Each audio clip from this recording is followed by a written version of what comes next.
Bismillah, alhamdulillah, wa salatu wa salam. Assalamu alaikum wa rahmatullahi wa barakatuh. May Allah greet all you brothers and sisters. Today we have another session of 5 minutes of Fa'idah. And tonight, we're here with Brother Abdul-Bari, Brother Azhar. Alhamdulillah, we're enjoying a traditional meal here, that which they call hashi, okay, or kebsa hashi, which is basically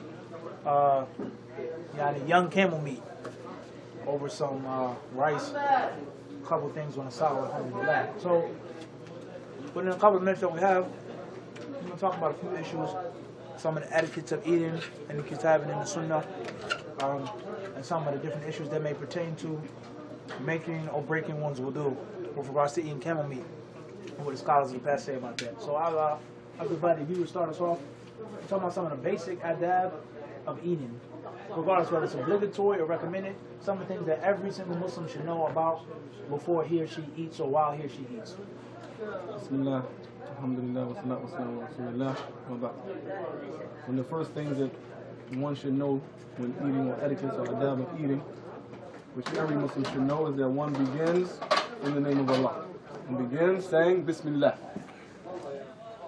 One begins saying Bismillah. And one should eat from that which is closest to him. You should eat from that which is closest to him. And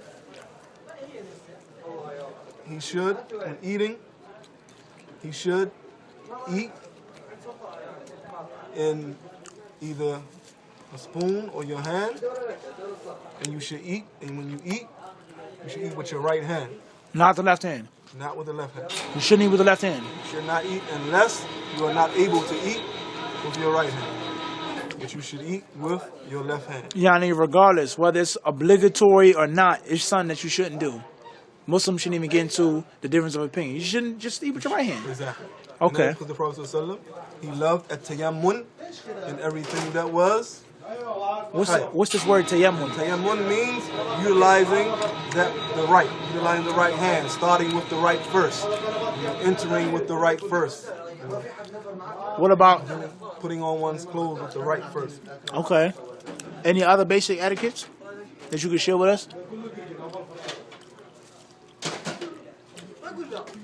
Further, Azhar.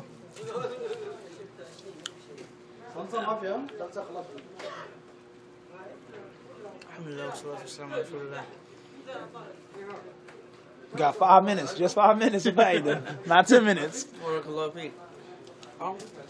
brother Abdul-Bari, Hafidahullah, basically covered some of the basics. Also, not overindulging. Not eating too much. Not eating too much, not overeating. Very important. Like the brother said, eating from what's close to you. And eating from around the sides first and working your way in. Not eating in the middle of the plate. Not eating in the middle of the plate. The Prophet said that the barakah is sent down to the middle. Allah Akbar. So what about if you eat a donut? I have you answer that one. Okay, so what about talking about the food and condemning the food, or yani saying the food is this or saying that? What's the rule on that?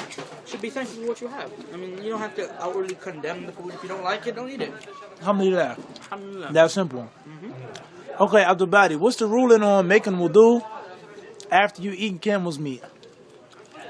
There's a difference of opinion in regards to the ruling of that it is a must that one makes wudu after one eats camel meat.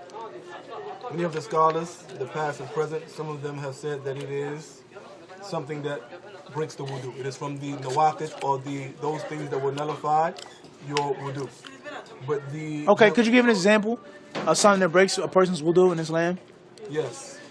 Ma kharaja min as-sabilain, that which comes out of the two openings, whether it be rih, whether it be passage of gas, or bal or ga'it, whether it be urine or feces.